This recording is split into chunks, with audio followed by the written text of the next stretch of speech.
Hi friends, carrot chutney. Carrot சட்னிக்கு பார்த்திங்கன்னா கேரட்டை கட் பண்ணி மிக்ஸ் பண்ணிக்கலாம்.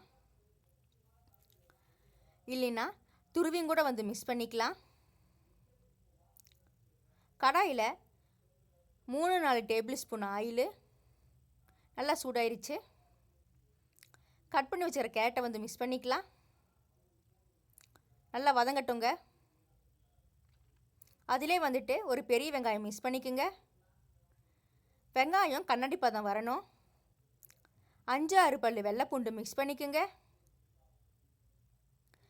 சின்ன துண்டு இஞ்சி கட் பண்ணி மிக்ஸ் பண்ணிக்கோங்க. ஒரு கொத்து கருவேப்பிலை, தேவையான அளவுக்கு சால்ட்டு மிக்ஸ் பண்ணிக்கோங்க. 2 பச்சை மிளகாய் கட் பண்ண வேண்டாம், அப்படியே போட்டுக்கலாம். ஒரு தக்காளி கட் பண்ணி மிக்ஸ் பண்ணிக்கோங்க. நல்லா வதங்கட்டும், நல்லா ஆறட்டுங்க. அப்புறமா அரைச்சிக்கலாம். கடாயில் 2 டேபிள் ஸ்பூன் ஆயில் போடுங்க. நல்லா சூடாயிருச்சு ஆயில். 1/4 டேபிள் ஸ்பூன் கடுகு, 1/4 டேபிள் ஸ்பூன் சீரகம், 4 இலை கருவேப்பிலை தாளித்து சட்னியில் மிக்ஸ் பண்ணிக்கலாங்க.